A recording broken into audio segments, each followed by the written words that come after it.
YouTube fam, what is good? Yours truly, Marv, back once again for another episode of Marvin's Room. Thank you guys, as always, for tuning in and rocking with me. To the new subscribers, welcome to the channel where we talk about all things law of attraction, law of assumption, using your imagination and your mind to create your reality. Before I jump into today's video, I want to let you guys know that I'm getting ready to um, experiment and discuss a lot more different LOA teachers because I realized a lot of people focus on Neville a lot, you know what I mean, your Abraham Hickses and different things. But there's a lot of other great LOA teachers out there that have written great books that may be able to explain some things in better detail to where you can understand. So I'm getting ready to do a dive into some of these books. So guys, stay tuned to that because there's a lot of great books out there that have a lot of great LOA material. Other than Neville, you know, and guys that preach the same thing that Neville preaches about, but you might have heard, never heard about them, have no idea who they are. So I'm getting ready to bring you guys that content. But listen, let's get into today's video because I think today's video is paramount because I think this is a very big mistake Neville made, and this is a mistake that I too have made in the past. And this was before Neville even began his law of assumption journey, learning about how imagination creates reality from his mentor Abdullah, as you guys know, or may not know, which I'll get ready to get into, because this is a mistake that, like I said, I've seen myself and Neville make, and I think I see a lot of other people making the same mistake. So I wanted to jump in here so you could kind of ask yourself this major question after I get ready to get into the story to see if this is something that potentially you are doing in your manifestation journey, whether you're trying to manifest the SP or, you know, whatever the case may be. So something I realized, and some of you guys may have realized too with Neville, what I'm getting ready to get into, something I realized is Neville made a very big mistake before he even met Abdullah. And the mistake was Neville didn't listen to the signs. Neville didn't pay attention to what the universe was trying to convey to him. You know what I mean? Because the universe was trying to convey to Neville, yo, listen, this is the steps you need to take. But Neville allowed his ego to get in the way of his decision making. And I'm getting ready to go into the story of what I mean. So for those of you that know, Abdullah was Neville's mentor. And Neville studied under Abdullah for about 4 or 5 years. And Neville actually met Abdullah in 1931. He went to go see him speak. But what a lot of people may not know is Neville was supposed to meet Abdullah 6 months prior to the time he actually met him and talked to him. So I want you guys to understand this is paramount because this is going to tie into what a lot of you are also doing, because this is also delayed manifestation. So Neville was supposed to meet Abdullah 6 months prior to actually meeting him. So when Neville finally met Abdullah in 1931 for the first time, Neville went up to Abdullah and stuck his hand out, shook his hand, and Abdullah came up to Neville, shook his hand and said, "Neville, you were 6 months late." And Neville just looks at him like, "Whoa, what do you mean I'm 6 months late?" He's like, "You're 6 months late. You were supposed to be here 6 months ago." And Neville's just looking at him like, what are you talking about? How do you know me? I don't even know who you are. How do you know me? How do you know my name? And he said, "The brothers told me that you were coming. They sent for you." He was like, "But you never came. You never showed up." So Neville was just sitting here looking confused. So what ended up happening was Neville was supposed to meet Abdullah 6 months prior because a Catholic priest who was the son of, I think it was a bootlegger, used to sell rum, illegal rum back in those days, like Great Depression days, used to sell rum and stuff, left this Catholic priest like a couple of $1 million. And so the Catholic priest, he basically blew all of the money in the stock market, you know, lost like pretty much everything except like maybe 10, 15 grand. And so what ended up happening was the Catholic priest took that last $10,000 to $15,000 and basically put it up to help his mom, you know, with certain things and live comfortably for her last days on earth.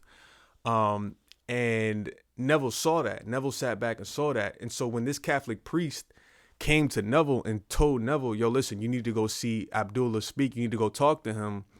Neville completely ignored him. Neville completely ignored this guy because Neville, he judged the situation. He looked at this guy and said, why am I going to listen to you Why am I going to take advice from you when I just saw you blow all of this money that you had? You had a couple $1,000,000, and a couple $1,000,000 back in the 1920s and 1930s. That was a shit ton of money. I think we all know how much money that was, especially for that time too. Because $2 million today in 2022 is still a lot of money. So you can imagine how much $2 million was back in 1931, or excuse me, yeah, 1931ish area, Great Depression time.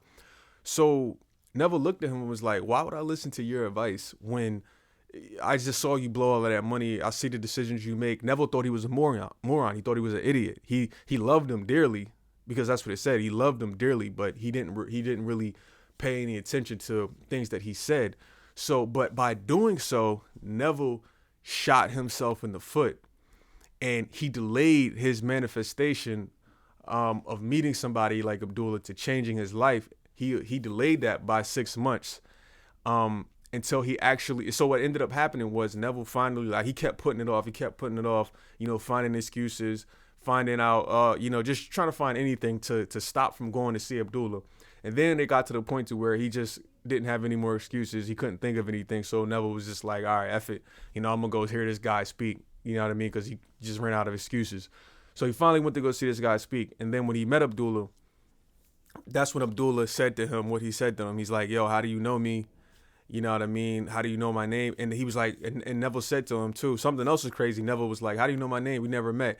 And Abdullah looked at him and said to him, "Nah, this is not true." He said, "We did met." He's like, "Do you remember we met in China, thousands of years ago?" He said, "But you don't remember." He was like, "Because if you would have," he was like, "in order for you to be where you're at now," he said, "you made some sort of vow to forget who you were then, which puts you in this place that you are in right now." And I'm listening to that, and I'm just like, "Yo, this is crazy. Like, this is mind blowing." Like, and on a side note, it kind of makes you start to think, like, about reincarnation and different things. And like, okay, well, obviously, if Abdullah was saying that, then him and Neville must have already, clearly they existed already. Clearly they had already been here, and they were friends before. But Neville didn't remember because Abdullah told him clearly, "You didn't remember because you're not supposed to remember, because that's why you're in this spot right now." But he remembered, which meaning Abdullah remembered, even though Neville didn't, because I guess Neville said whatever vow he said back then. He might have said some shit like, "Oh yeah, I'm gonna come back, and when I do come back, I'm not gonna remember, but I'll be ready for the next lesson." He might have said some weird shit. Who knows? You know what I'm saying? But the fact that Abdullah told him they were friends from thousands of years ago in China and they met, I thought that was like wild as shit. Like, that blew my mind just thinking about that. Like, yo, it's crazy, because that makes me think, like, you have no idea what kind of pacts, what kind of promises, you know what I mean, you might have made in a past life. And this is why you showed up in this life doing X, Y, and Z, but you don't even remember what you did 2,000 years ago. But now you're here, and then you kind of start feeling like you've been here already before, and you have those deja vu moments. But listen, I'm getting sidetracked. That's another different story. But it makes you think, hearing Abdullah say that, you know what I mean? Like, oh shit, maybe I was here before. You know what I mean? Maybe I made some kind of promises or pact, or, some oath, thousands of years ago. And that's why I'm here right now in this current body. But anyway, so I say that to say, what Neville did in delaying his meeting 6 months is the very thing that I myself did. Because when I first started learning about law of attraction, you know what I mean, and studying law of assumption, I was reading a lot, I was studying a lot, but I wasn't applying. I was not applying. And then in 2018, that was the year when I was like, yo, you know what? I'm really going to apply this shit. I'm going to try, because like Neville says to test it. And so I tested it. And I said, you know what? I'm going to try this with my SP, because at the time, the whole reason why I didn't really study and practice LOA is because my life was flowing and going pretty damn well. Like, I didn't realize I was already naturally manifesting things. I didn't realize I was already in a flow state, the art of allowing. I was naturally doing a lot of what LOA talks about. So in my mind, I was thinking to myself, you know what? I don't really need to. I want the knowledge. This stuff is fun. I enjoy learning about it, but I don't really need to stick to, a script. I don't really need to try to plan it out and to do this and do that. And so I kept putting it off like Neville did, except Neville put it off from going to see Abdullah. He put it off for 6 months. Me, I put it off for years because I started studying LOA back in 2013 and 2014, and I was reading a bunch, but I was never applying. So I put my power off for years, not following through with Neville's teachings or Joseph Murphy's teachings or Abraham Hicks' teachings or whatever the case may be. You know what I'm saying? So in 2018, I decided to test it, and that's when I said, you know what, I'm going to manifest contact, because I really wasn't trying to get in a relationship with my SP. I really wasn't trying to start anything new when I manifested my SP back in 2018. It was more so of me testing it to see if this is true. And so that's when I did the test that Neville was talking about. You know, I went to sleep for those that don't know my story, when I manifested the SP in 2018 is when I became consistent. And that's when I started, you know, going to sleep every night, imagining, you know, getting a text message, like word for word. I went to sleep every night imagining a text message and what the text said. And then me looking at my phone, I created the scene, the exact same scene, and I played it over and over and over again in my head as I went to sleep a few times a week. Not every night. I didn't do it every single day, just a few times. Some weeks I might even miss some weeks. But bottom line is I was consistent. I actually did the work that Neville was talking about living in the end. So I did that in 2018, and in less than a year, it was less than 10 months later of being consistent, that's when I got the text message, and that's when I got the contact from my specific person after not hearing from my specific person for 5 years. You know what I mean? And at that moment, that's when I knew, after I tested it, I was like, okay, Neville is right. Neville is right. I'm wrong. And the reason I was wrong is because I never applied what he was saying. You know what I mean? And I think this is the mistake that a lot of you guys may be making, is you guys might be listening to my words. You might be listening to Neville's books. You guys might have analysis paralysis, where you have all this information and you're doing everything right. But the one thing you're not doing is you're not pulling the trigger. You're not actually taking action. You guys are watching video after video, YouTuber after YouTuber, but you're actually not applying it, and you're not being consistent. You know what I mean? If you do it once, for most people, you can't just do this living in the end scene one time and then poof, it's going to show up. You can't just, say an affirmation one day a week, say affirmations for one day a week, and then all of a sudden what you want is going to show up. Some people can, you know what I mean? But from what I've seen working with people all over the world over the past couple of years, is most people don't get what they want is because they're not consistent. They don't listen. Just like Neville, it's taking you 6 months to actually take action. You should have got your manifestation 6 months ago, just like Neville. Neville should have got his manifestation 6 months ago. You might have been one of those people where you should have got your SP a year ago. You should have got your SP 2 years ago, or 3 years ago, or 6 months ago, or 30 days ago, whatever the time frame is you want to slap that on there. But you're not getting it is because you're simply not listening. Somebody could be telling you to do something, and you just throw it away because for whatever reason, you know what I mean? You think you don't need to. Your ego is telling you you're better than a person. And this is also another lesson that I learned from this story, is you can learn anything from anybody. You know what I mean? A fool can teach you something if you pay attention, if you listen to him. You know what I mean? This is another big lesson. Just because you saw somebody make a very big mistake in life, like, blow a lot of money, or you see this person might be wrong about topics 1, 2, 3, 4, 5, but guess what? That doesn't mean they're going to be wrong about topic 6. You know what I mean? Even though they were wrong over here, they may very well be right about whatever it is they're talking about over here. Even if they were wrong 364 days out of the year, that one time they were right, that 365th day, that one time of right, that could be life-changing. But you're not listening to them because you think you're better. Your ego tells you you know more. I'm in better position than that guy. Why would I listen to somebody that has less than me? Why would I listen to somebody that's never done it before? And these are things that I see a lot of people say. A lot of cliche sayings is, oh, you shouldn't listen to people if they don't have what you have. You shouldn't listen to people if they've never done it before. These things make sense. But also, too, you have to use prudence and you have to use discernment, because there are people where they might not have ever done it before. They might have less than me. You know what I mean? I could be in a way better position than them.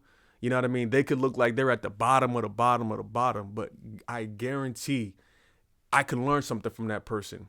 Doesn't mean that I'm always right. Doesn't mean that I know everything.